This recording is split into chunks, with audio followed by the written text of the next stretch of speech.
no Evangelho de Mateus, capítulo 7, continuando nossa exposição do Sermão do Monte.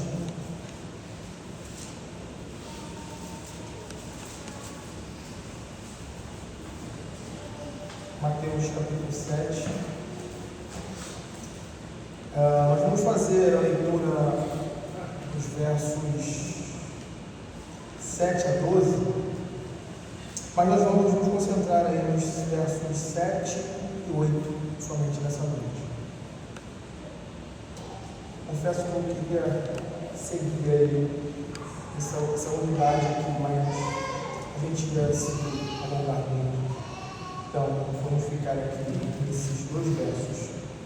Mas eu vou fazer a leitura dos versos 7 a 12 completa aí para a gente perceber o assunto. A palavra do Senhor diz assim: pedi e dar-se-vos-á, buscai e achareis, batei e abrir-se-vos-á. Pois todo o que pede recebe, o que busca encontra, e a quem bate abrir-se-vos-á. Essa é a palavra do Senhor. Nós temos visto aí nas exposições passadas o ponto que o Senhor Jesus está desenvolvendo, mais especificamente ali nos versos 1 a 6, foi a última exposição nossa.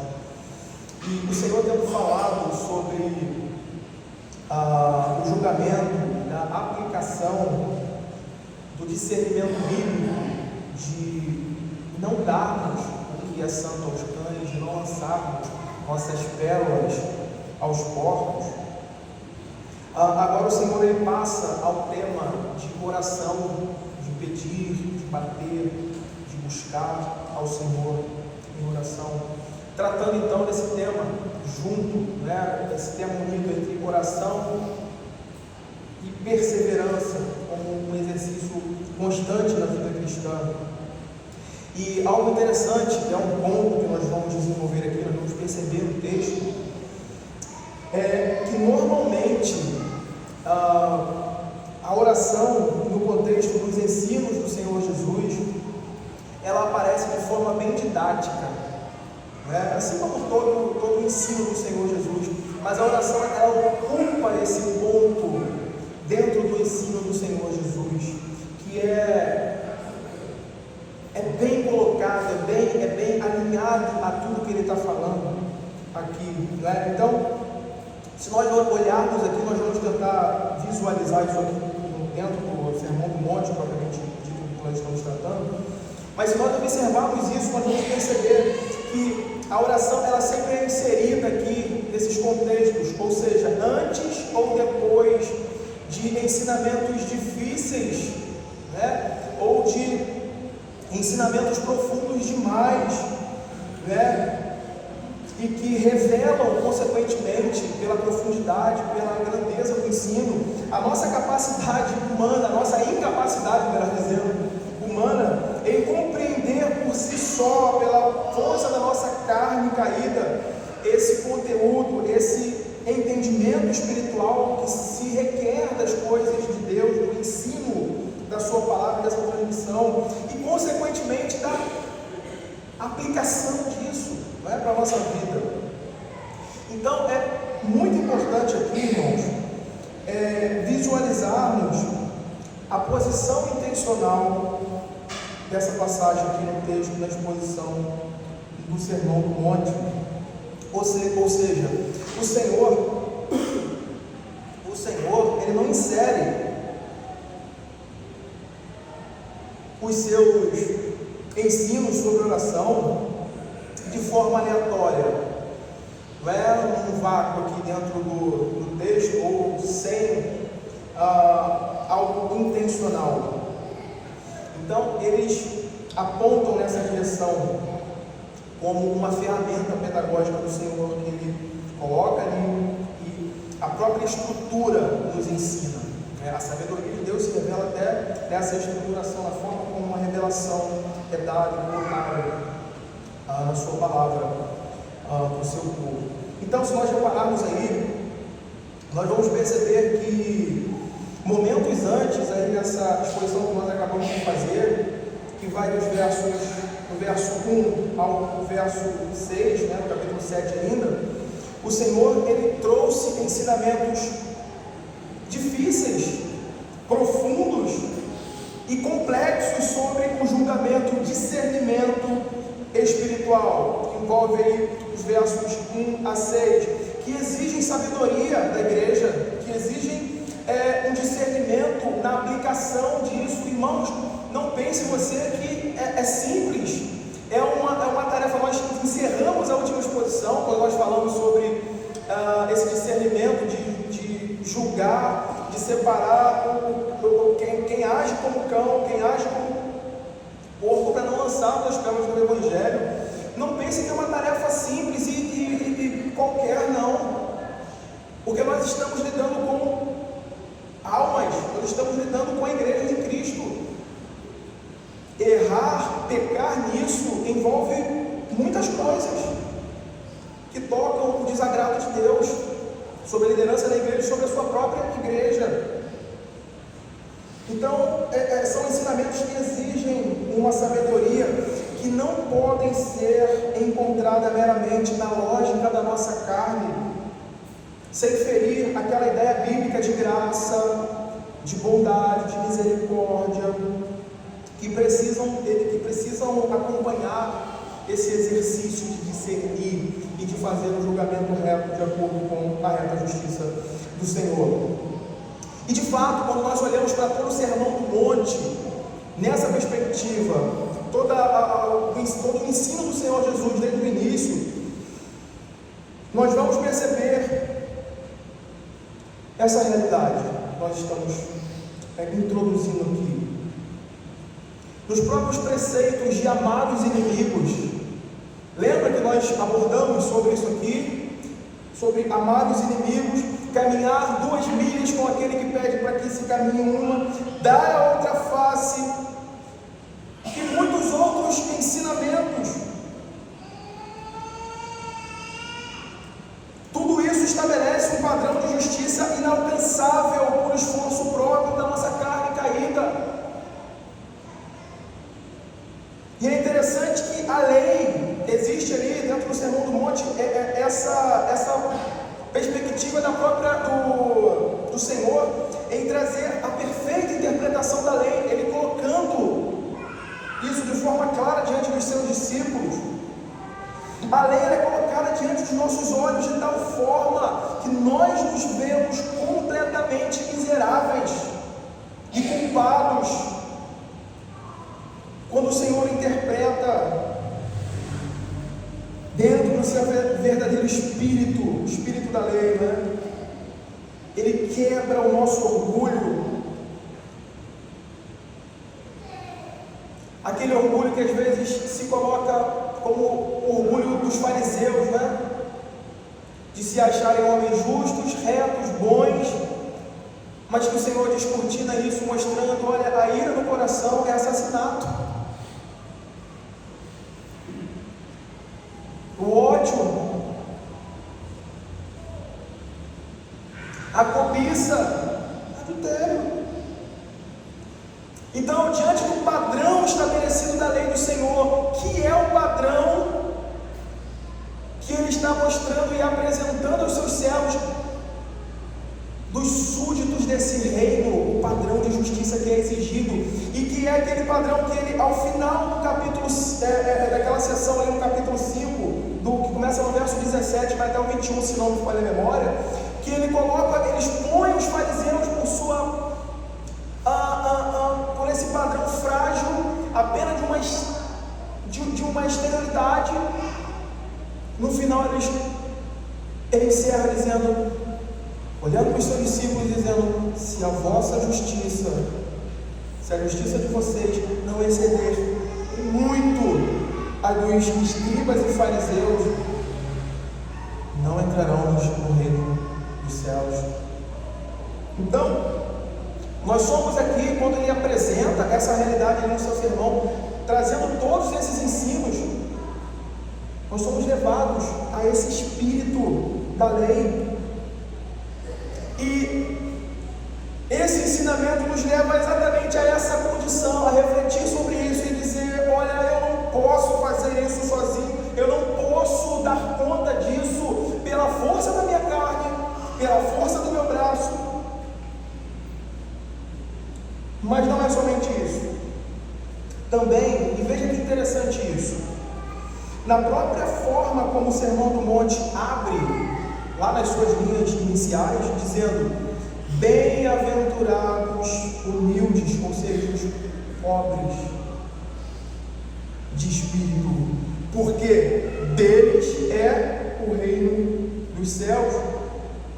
Nessa própria estrutura inicial aí, nós podemos perceber esse princípio que envolve a oração dos filhos de Deus. Veja que interessante, pois o Senhor está dizendo ali: bem-aventurado aqueles que precisam, aqueles que necessitam, mas não podem, não tem como comprar, não tem como possuir. Bem-aventurados são esses que não têm condições,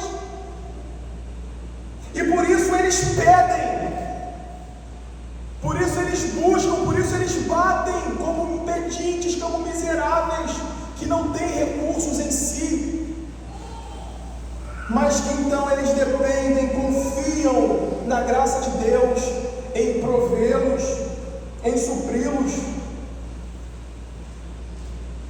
Perceba bem isso, a estrutura do ensino do Senhor até aqui monta esse quadro, monta essa realidade, onde a oração é inserida, onde esse tema entra. Então a pergunta que ecoa, logicamente, na mente de qualquer ouvinte sincero no Sermão do Monte é essa: como, Senhor?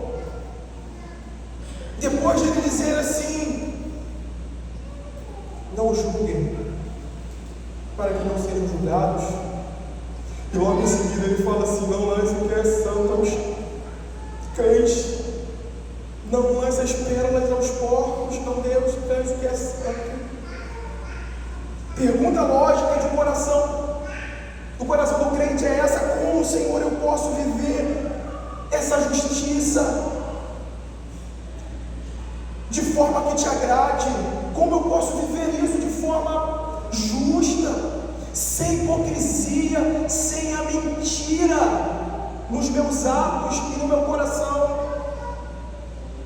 E é precisamente nesse ponto de tensão, onde o padrão divino revela a nossa completa insuficiência, é que o ensino sobre oração, ele é magistralmente introduzido, meus irmãos, magistralmente introduzido. O Senhor insere aqui esse ensino, quebrando a nossa autoconfiança e apontando imediatamente para aquela fonte de onde devemos buscar graça, de onde devemos buscar força, vigor para viver a vida cristã como lhe agrada e como ele ordena. Aqui, meus irmãos, nós somos lembrados da nossa fragilidade, nós somos lembrados das nossas limitações,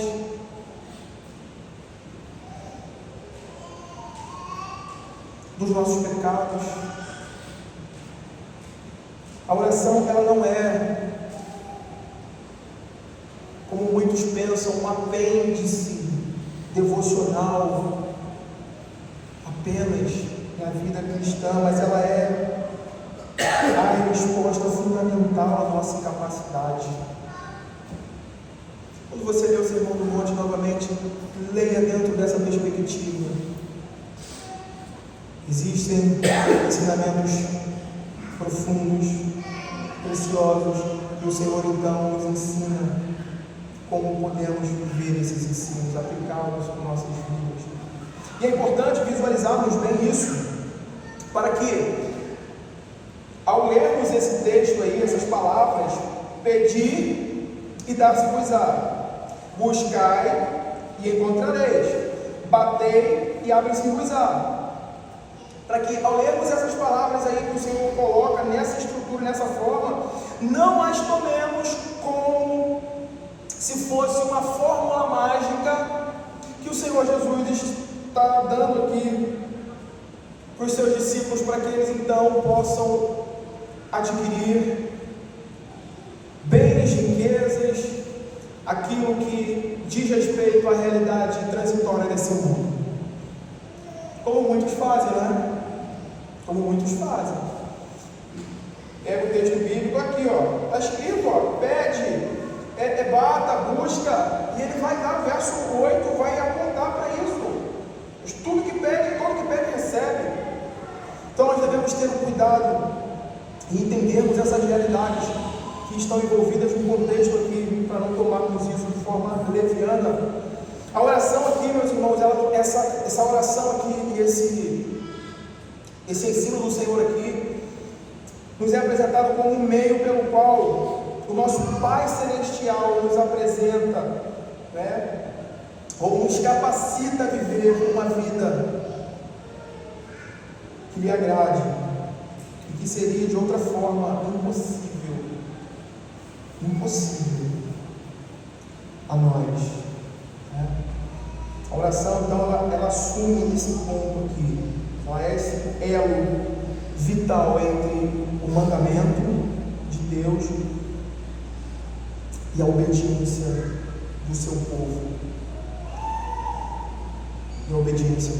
Nós vamos olhar com calma os pontos aqui. Versos 7 e 8 diz: pedi, dar-se-vos-á, buscai e achareis, batei e abrir-se-vos-á, pois todo o que pede recebe, o que busca encontra, e quem bate abrir-se-lhe-á. Aqui então, como um princípio interpretativo, né, hermenêutico, o texto ele está amarrado a todo o contexto que o Senhor veio ensinando em seu sermão até aqui. Nós não podemos perder de vista. Pedir, buscar e bater estão aqui no imperativo, ok? Eles aparecem, esses verbos aqui, eles aparecem no imperativo, ou seja, pedir, buscar e bater, como imperativo no verso 7, são acompanhados, e veja bem, perceba essa sincronia, são acompanhados de termos que servem como respostas aí, né? Como fundamento e a motivação para a nossa prática, para a nossa vida de oração. É interessante essa estrutura que o Senhor coloca aqui, né? Para mostrar que o nosso dever de pedir, buscar e bater, ele é recompensado, ou ele será recompensado com essa garantia da sua fidelidade, da sua graça e da sua bondade. Então, aqui eu queria te chamar a atenção para isso. Veja como é extremamente importante percebermos o que é pedir, buscar e bater aqui, para que então nós não venhamos a distorcer o texto, distorcer o ensino do Senhor Jesus e no final das contas lançarmos a culpa na própria palavra do Senhor e no próprio Senhor, que supostamente, como alguns fazem, diz e não promete. Veja a importância de entendermos o contexto do ensino do Senhor Jesus aqui. O que significa isso? Porque nós temos como alguns comentaristas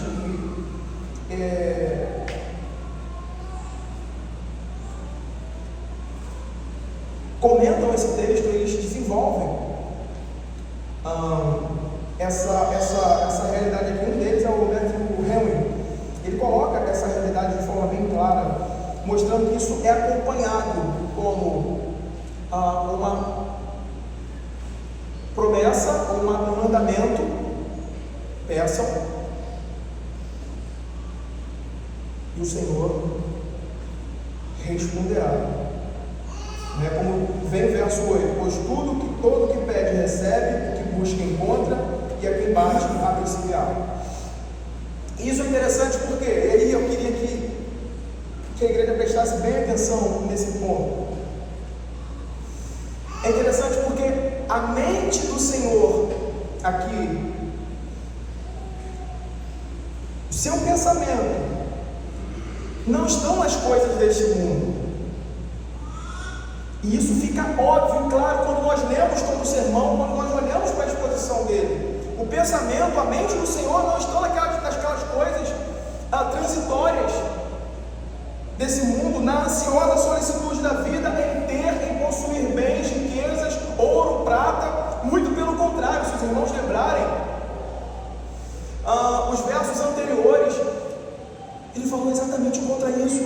Ele falou: olha, não ajuntem tesouros nessa terra, não acumulem riqueza, não viva por isso, não coloque o seu amor, a sua entrega, a sua devoção a essas coisas, porque essas coisas a traça corrói, o ladrão rouba, essas coisas se encerram aqui, serão queimadas no fogo. Esse que nos fala e nos garante isso aqui é o mesmo que anteriormente disse: não andeis ansiosos pela vossa vida, pelo que é a vez de comer, pelo que é a vez de beber.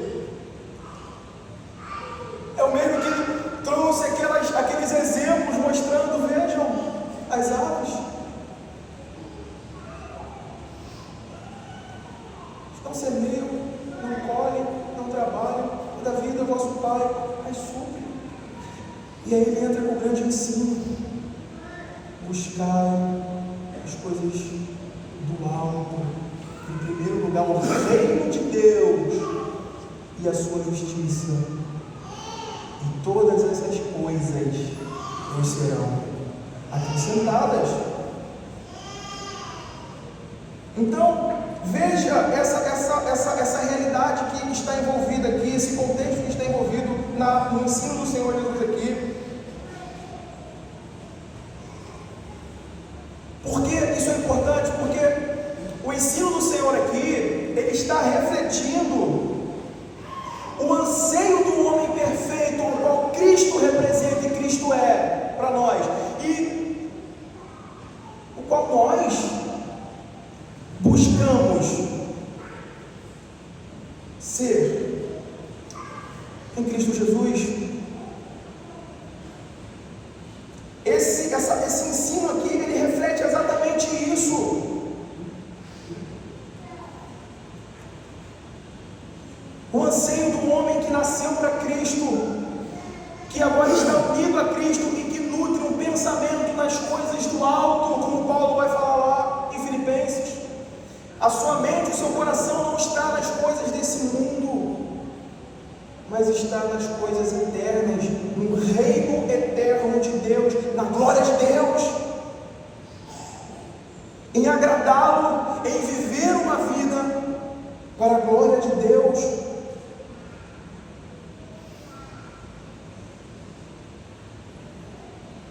A glória de Deus, que se resume naquilo que Paulo fala de encher-se do Espírito. Encher-se do Espírito de Deus, do seu Espírito. Então, eu creio que está mais do que claro, pelo próprio contexto aqui, que a garantia de receber, que se pede, de encontrar o que se busca, e de que a porta será aberta ao bater, está absolutamente ligada ao todo do ensino do Sermão do Monte, ou seja, do ensino do Evangelho que o Senhor Jesus tem proclamado. Ou seja, o verdadeiro desejo do cidadão do reino de Deus, do reino dos céus, é viver de acordo com esse padrão do reino, padrão que esse reino exige. Meus irmãos, aqui entra esse ponto, sem o qual nós não podemos lidar com essa passagem. Para isso, nós precisamos depender inteiramente da graça que emana desse trono, que está reservada para aqueles que vão, batem, pedem, insistem Então, de forma bem simples aqui, a certeza aqui é essa: se nós pedirmos tudo aquilo que Ele nos ensinou acerca da sua vontade, se nós pedirmos tudo aquilo que Ele revelou em sua palavra, como quem entende naturalmente a sua própria debilidade, a sua fraqueza, a sua inaptidão para cumprir tudo isso que Ele exige, naturalmente a resposta do nosso coração será essa: de procurar o Senhor, de pedir constantemente a sua porta.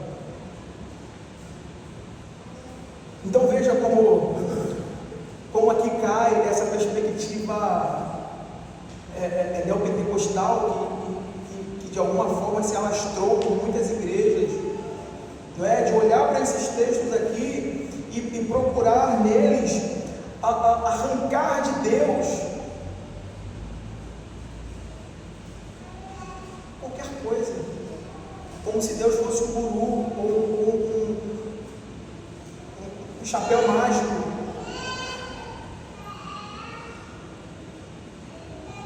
O ponto aqui é exatamente esse: se nós pedirmos tudo que Ele nos ensinou, o que Ele nos ensinou?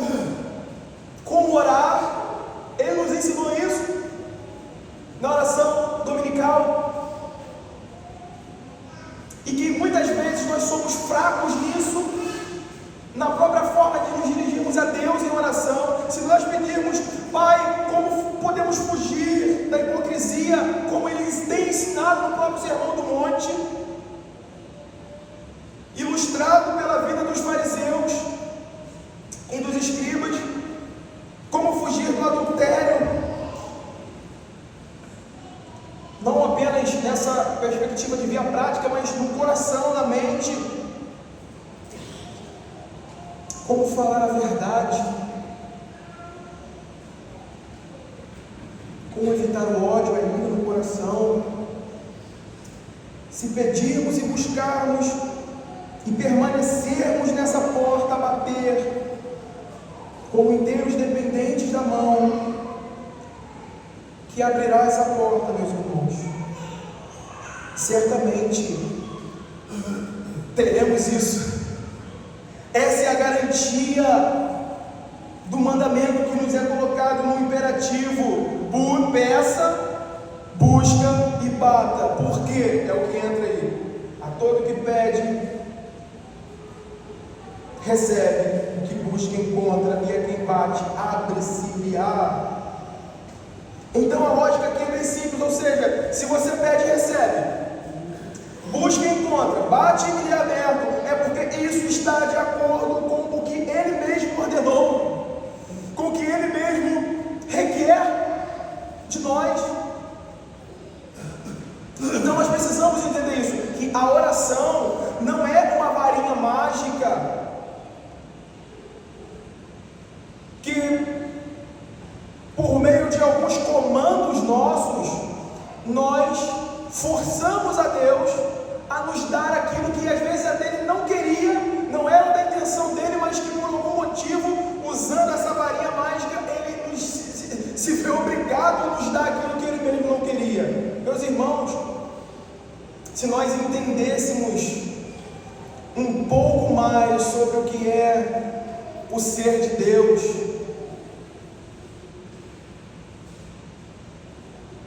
em teologia sistemática, a gente observa algumas coisas bem interessantes com relação a isso.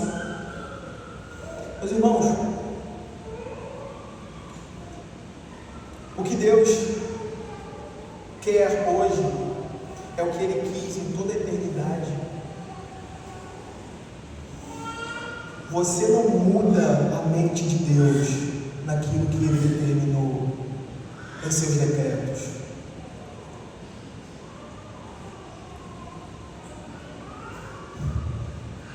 E aí alguém alguém uma vez me perguntou: tá, mas e aquele texto que fala que o Senhor mandou o profeta ir lá falar com o rei Ezequias que ele ia morrer? Haha, te peguei!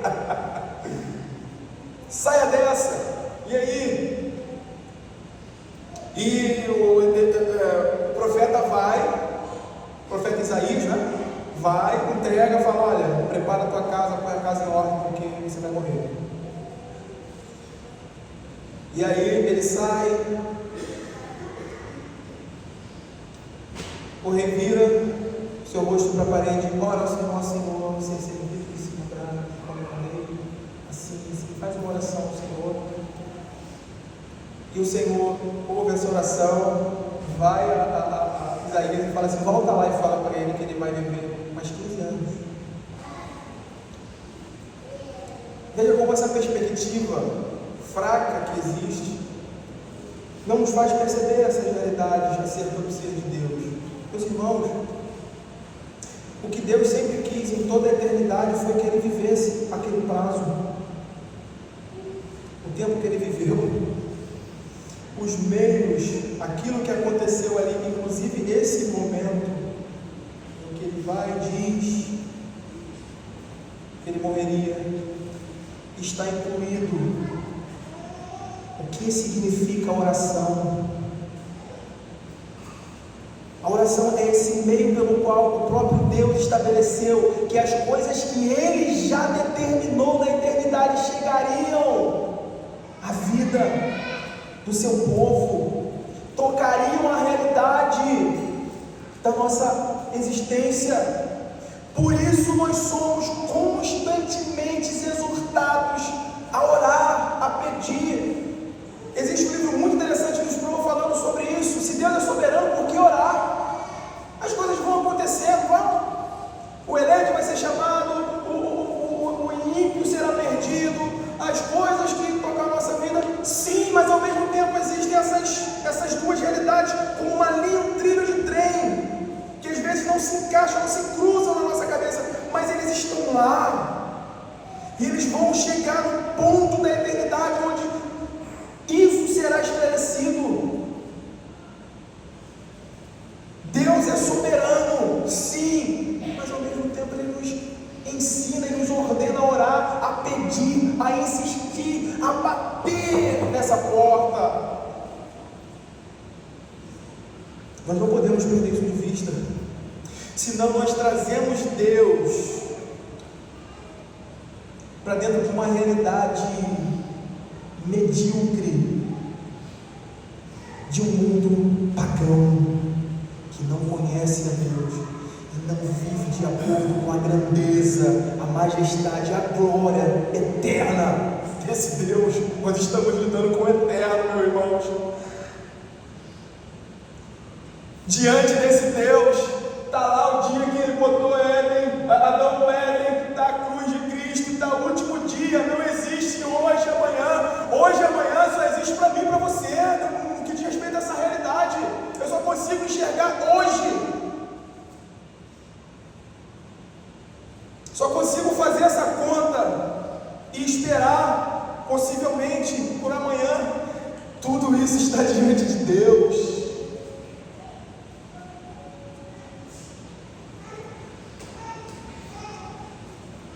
Ele não tem começo, meio e fim. Ele é eterno.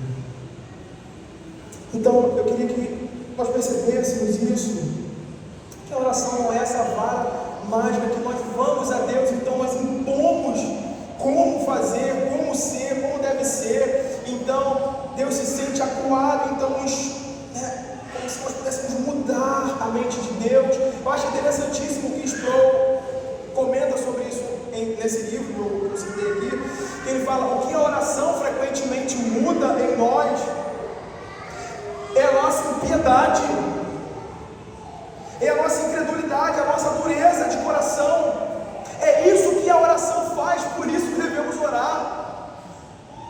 Quantas vezes aqui nós nos colocamos a orar por coisas que eram aparentemente impossíveis, difíceis demais, durante um tempo de oração, um período, tempos, essas coisas caem e se mostram simples.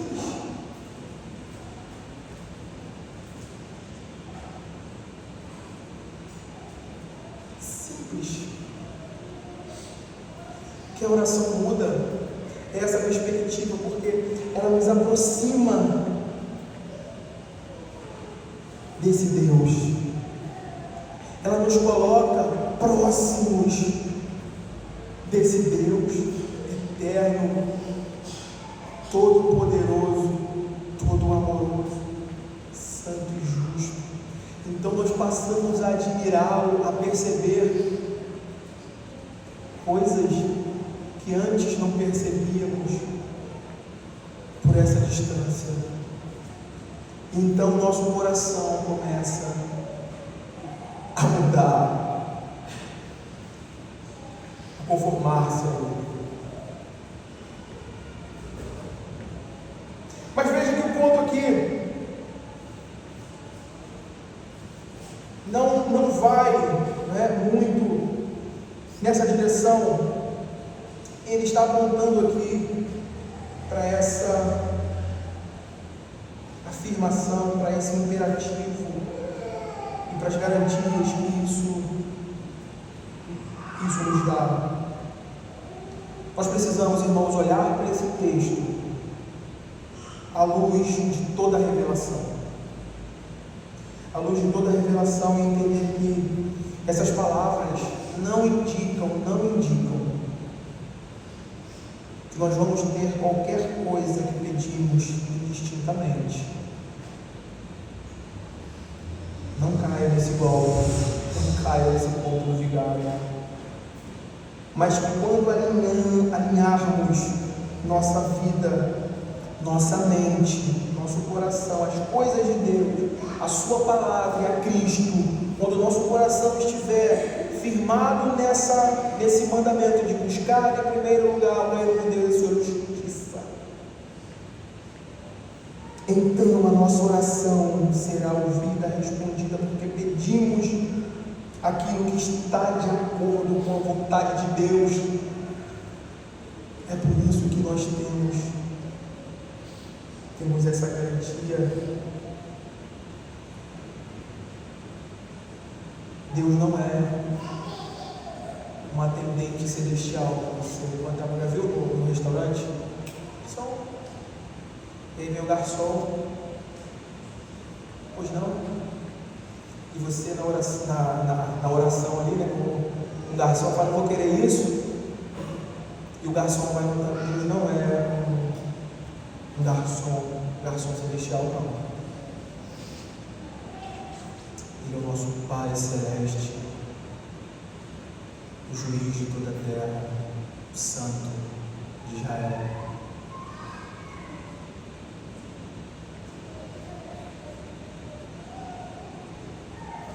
Nós precisamos saber disso, porque em alguns casos as nossas orações envolverão ou estão envolvidas em labutas da nossa alma, em agonia de coração, como o próprio Senhor Jesus experimentou no jardim do Getsemane. E isso é triste, porque às vezes alguns crentes imaturos sofrem desapontamentos amargos até. Eu já vivi isso, e é muito triste você ver isso.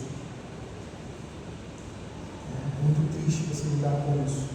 Mas esses desapontamentos não é porque Deus falhou em cumprir o que Ele ordenou, as suas promessas, e sim porque cristãos, às vezes até bem intencionados, mas errados, fizeram promessas que Deus nunca autorizou que fossem feitas em seu nome. Por isso não tem garantia. Agora, pegue todo o ensino do Senhor Jesus aqui no seu sermão, olhe para todo o conteúdo do no seu ensino. E veja como ele aponta exatamente para isso, nessa direção. Nós só podemos vivê-los, colocá-los em prática de forma que agrade ao Senhor, quando nós buscamos isso em oração. É o que Deus quer, é o que Ele determinou. Então Ele ordena, peçam por isso.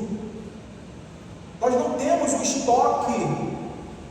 Quando a gente entra na vida cristã, né, como se a gente vai, não, agora vai naquela salinha ali, a gente recebe uma mochila ou uma conta bancária com todas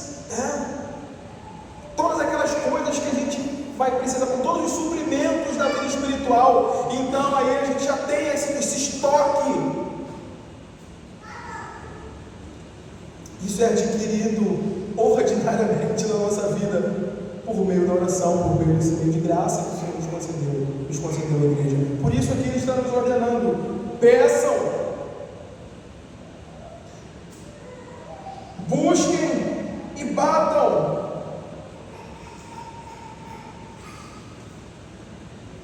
O resumo simples aqui do que o Senhor Jesus está nos ensinando aqui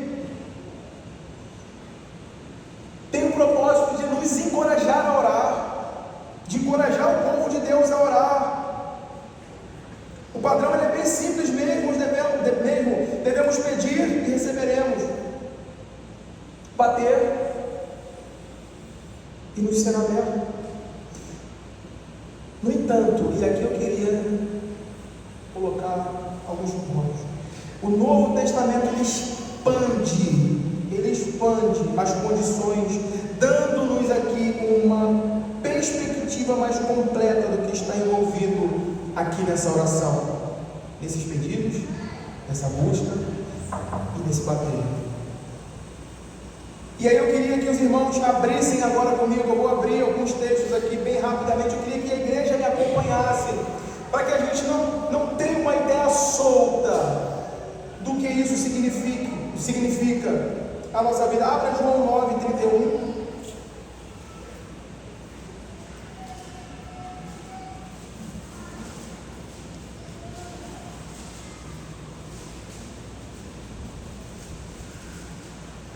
João 9:31, depois João 14, 13, João 15:7, tudo João, até as cartas. Vamos lá. João 9:31 diz assim: sabemos que Deus não atende pecadores, mas pelo contrário, se alguém teme a Deus e pratica a sua vontade, a este atende. João 14:13.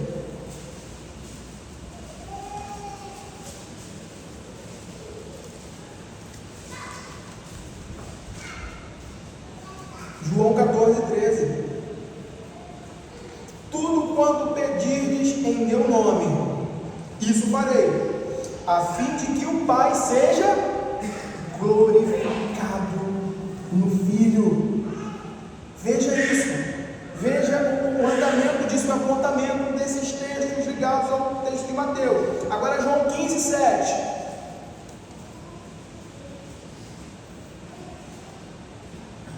João 15:7 diz: se permanecerdes em mim e as minhas palavras permanecerem em vós, pedireis o que quiserdes e vos será feito.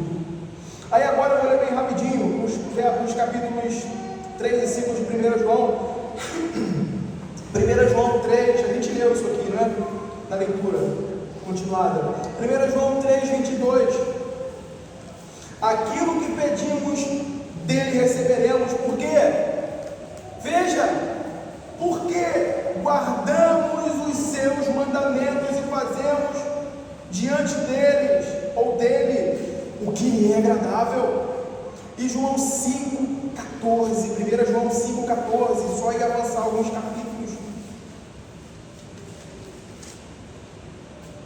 fechando de forma magistral. 1 João 5:14, esta é a confiança que temos para com Ele que, se pedirmos alguma coisa segundo a sua vontade, Ele nos ouve. Ele nos ouve. Esse é o ponto aqui, meus irmãos. E é interessante que na mesma direção, ou de uma forma que mostra o outro lado dessa verdade, Tiago capítulo 4, verso 3 e 4 vai dizer o seguinte, abra, Tiago 4,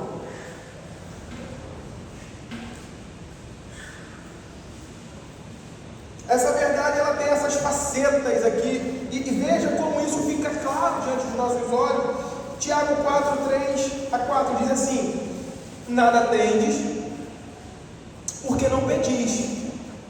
Mas ele diz no verso 3, era do 3, era do 2, né? 2 em diante. Aí verso 3: pedis e não recebeis, porque pedis mal. Veja a causa do não atendimento, do não recebimento aí. Pedis mal, para esbanjardes em vossos prazeres. E aí vem o texto: infiéis, não compreendeis que a amizade do mundo é inimiga de Deus. Aquele, pois, que quiser ser amigo do mundo, constitui-se inimigo de Deus. Aqui o que se pede não será concedido, porque o que está pressuposto é um coração mau, é um coração que tem os seus olhos nesse mundo, nos prazeres dessa vida, nos deleites da carne.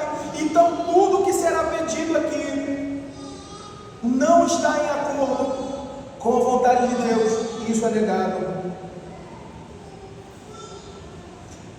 E um outro ponto que ainda é crucial aqui é o texto paralelo de Mateus 7, texto de Lucas, Lucas capítulo 11, verso 13. Ele vai então mostrar exatamente o que o Senhor tem em mente aqui ao nos incitar a pedir, buscar e bater. Ele vai, depois de ele construir essa mesma narrativa que temos aqui em Mateus, e ele dá aquele exemplo dos pais terrenos. Olha, se os vossos pais terrenos sabem dar boas dádivas aos seus filhos, sendo eles pecadores, quanto mais o vosso Pai Celeste vos dará. E aí nós temos o final, no verso 13: quanto mais o Pai Celestial dará o Espírito Santo àqueles que lhe pedirem. Então, esses termos que nós temos aqui em Mateus 7, eles pressupõem nossa dependência da graça de Deus, do poder do seu Espírito para nos suprir, a conduzir a nossa vida naquilo para o qual nós fomos chamados. E caminhando para o fim aqui, isso nos aponta na prática para duas questões importantíssimas em nossa vida, que é a perseverança e a paciência. Veja, né? Eu não queria me alongar, e eu já importei porque o conteúdo ele flui da Escritura, 2 versículos. Mas para a gente já caminhar para o fim aqui, se você reparar bem, você perceberá que existe, melhor dizendo, uma simetria perfeita aqui entre o princípio que é estabelecido no verso 7 e a promessa do verso 8. Repare essa simetria aí. Peçam, batam, recebam. Depois é dito nesses mesmos termos: vocês receberão, será aberto, será então você encontrará e será aberto. Essa simetria. Então, essa simetria, em primeira análise, não envolve meramente a petição, ou essa repetição, essa constância na repetição. Na verdade, entenda bem isso, o problema não está na repetição em si, tá? Porque nós somos encorajados pelas Escrituras a insistir, né? Por aquela própria parábola da viúva, né, insistente, indo ali. Nós somos encorajados pelo Senhor a insistir. E aqui está apontando para essa repetição mesmo, para algo que é contínuo. Né? O problema nessa repetição, o problema é a vã repetição. São palavras vazias de significado no nosso coração, como muitas vezes os fariseus faziam, se colocavam no meio das praças, não porque eles estavam em devoção a Deus, com o seu espírito quebrado, dependendo. Não, eles queriam ser vistos, louvados pelos homens. Eles queriam ser glorificados pelos homens.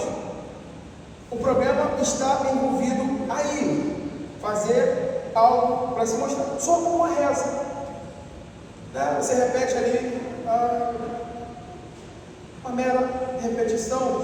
O que está envolvido aqui é uma ideia de insistência, de perseverança, que envolve não somente a boca, a palavra, mas o coração, a percepção da alma que necessita de Deus, que anseia por estar com o seu amado, que reconhece que nele está o suprimento da sua vida.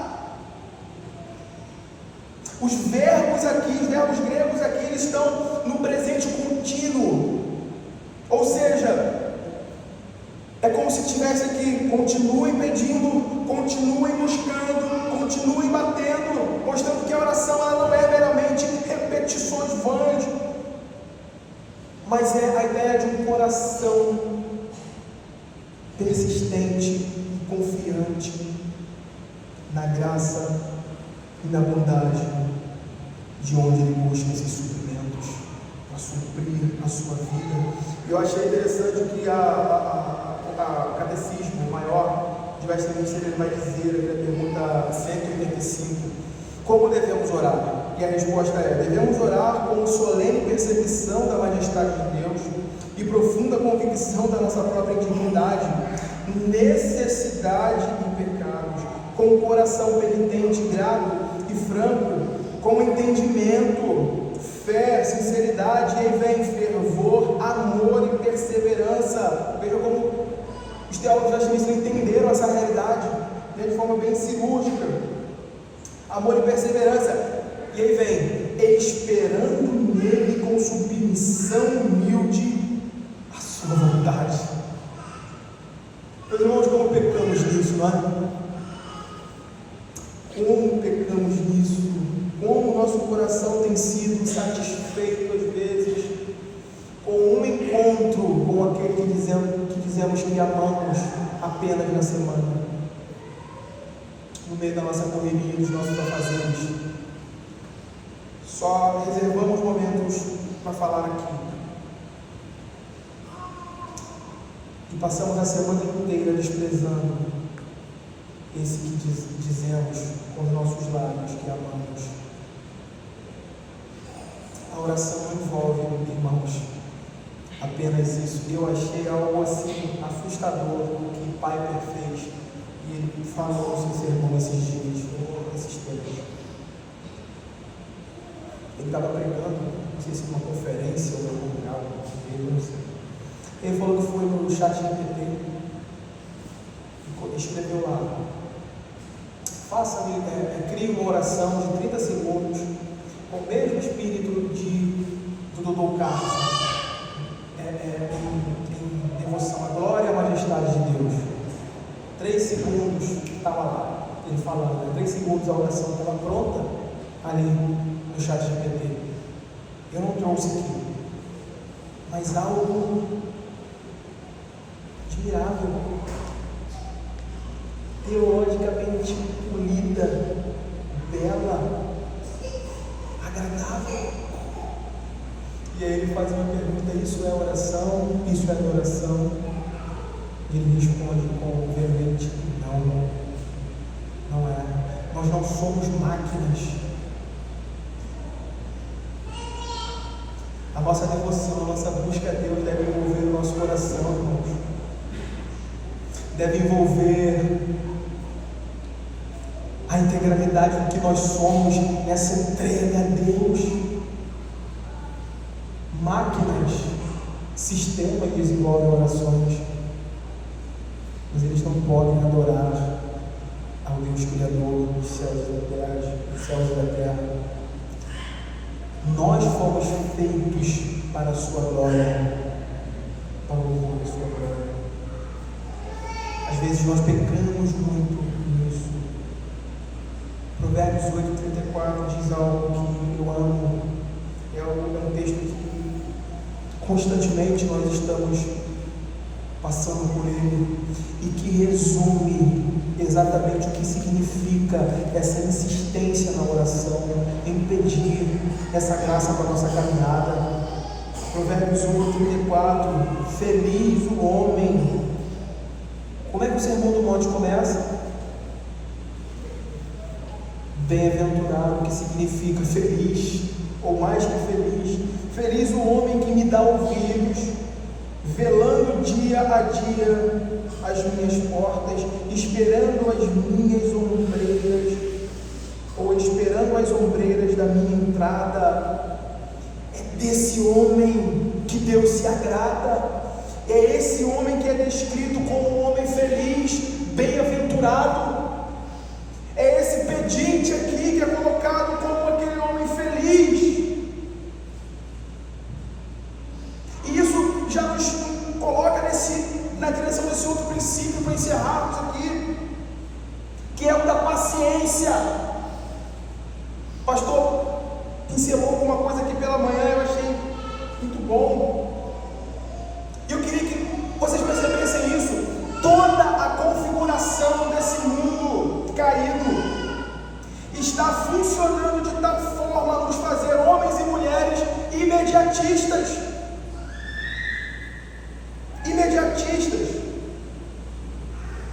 E essa imagem de alguém que espera e vela, aqui como nós lemos em Provérbios, não apenas sugere atenção e vigilância, mas também um coração treinado na paciência, treinado em confiar e aguardar no Senhor, na sua decisão. E aqui, meus irmãos, está um ponto vital no texto de Mateus 7:8, de 7 a 8.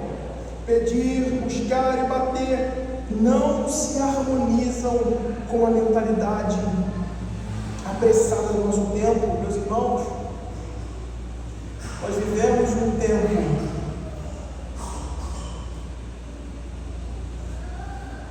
da instantaneidade, onde as notícias chegam frações. Aconteceu alguma coisa lá no interior da China, para o seu celular, instantâneo. Você faz uma compra de lugares remotos em um clique, daqui a pouco está aqui. Determinados meios de compras, você compra num dia e chega no outro, às vezes chega no mesmo dia. Relacionamentos começam por um clique e terminam por um clique. A inteligência artificial está aí, né? Você cria personagens que têm milhões de seguidores, mas que não existem. Estão lá, né? Estava conversando esses dias com o Jonathan sobre isso. Estão lá. E até a espiritualidade, então, ela é frequentemente medida por essas sensações imediatas. O perigo está aí. Essa cultura da pressa imediatista produz uma fé frágil, porque condiciona a nossa confiança em Deus ao tempo da nossa entrega, ao tempo de entrega que nós mesmos estipulamos para Deus. Qual é o resultado disso? Ansiedade, murmuração, como foi falado aqui pela manhã, perda da perseverança na oração e, em última análise, a incredulidade prática. O coração acostumado a ter tudo na hora que quer, no tempo que quer, da forma que quer. É um coração que não tolera a pedagogia divina, que exige um tempo determinado para todas as coisas debaixo do céu. E esse princípio, meus irmãos, nós devemos levar para as nossas vidas, para a criação dos nossos filhos. Deus age assim conosco. Ele nos incita, Ele nos instiga a ir para a porta dEle, a orar e a aguardar pacientemente no Senhor. esperar pacientemente é uma virtude que nós devemos exercitar. Estar velando dia a dia as portas do Senhor é o único antídoto contra o mal dessa pressa nervosa, ansiedade, imediatismo pagão. O Henry, comentando esse texto, ele vai dizer que o pecado, e isso é interessante, extremamente interessante, ele diz que o pecado fechou e trancou essa porta contra nós, e é através da oração que nós batemos e chamamos: Pai, abre.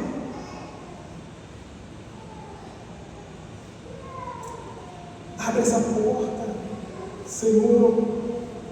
Eu quero concluir trazendo aqui essas aplicações, para que nós reflitamos nisso. A nossa era, nosso tempo treinou o coração para consumir, para aquilo que é imediato, não para esperar, não para ter paciência. É uma época que está sendo treinada para apertar um botão, não para ajoelhar e aguardar o comando e a direção do Senhor em oração. Esse imediatismo digital que valoriza aquilo que é rápido. Entenda bem, mas eu não estou aqui demonizando, tá? O que é digital, o que às vezes traz alguns benefícios. Não estou aqui demonizando isso. Existe algum valor nessas coisas, mas esse imediatismo digital que valoriza o que é rápido e descarta o que exige trabalho, que exige a paciência, acaba moldando também a nossa vida espiritual. E é aí que entra o perigo. Quando transferimos esse padrão para a oração, tratamos Deus como esse atendente que está do outro lado lá do balcão, que nós estamos apertando o botão aqui de compra, ou de comando, ou de esse enter. Nós começamos a transferir isso para Deus e começamos a tratar Ele não como Senhor soberano do universo, que age segundo a sua perfeita sabedoria e justiça. E é nesse ponto, justamente nesse ponto, que a ansiedade floresce, porque nós não estamos validando com aquele que é soberano, nós não confiamos mais naquele que, pelo controle da sua providência, mantém as nossas vidas em todas as áreas, Senhor. Nós precisamos olhar para essas coisas e responder a esse chamado aqui na palavra do Senhor, de voltar os nossos olhos para Deus, pedi-lo, buscá-lo, bater em sua porta. Jesus, ao dizer aqui, continue pedindo, continue buscando, continue batendo, está nos chamando a um ritmo diferente desse tempo. Essa paciência bíblica, meu irmão, não diz respeito a uma inércia, mas disciplina espiritual. Disciplina espiritual. Que muitos de nós perdemos. Muitos de nós perdemos.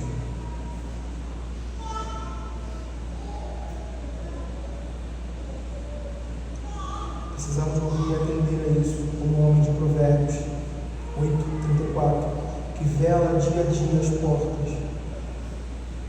Não porque amamos esperar 30 anos, não porque amamos guardar aqui 30 anos, mas porque confia em quem está do outro lado. Essa espera, essa confiança, essa perseverança em oração molda, purifica e fortalece a nossa alma, fortalece o nosso coração, a nossa fé. E ao contrário desse imediatismo que nos desgasta, Ele nos enraiza na certeza de que aquele que prometeu irá cumprir a sua palavra. Que o Senhor nos dê graça, irmãos, nesse exercício constante, diário e necessário para vencermos e para obedecermos os mandamentos do Senhor, que é a oração. Vamos orar. Senhor Deus, pedimos graça, Senhor, para não somente ouvir essa palavra, mas aplicá-la em nossos corações. Somos fracos, como já vimos aqui, e sabemos, dependemos do Senhor. Dá-nos, ó Deus, um Espírito que se inclina diante dessas verdades.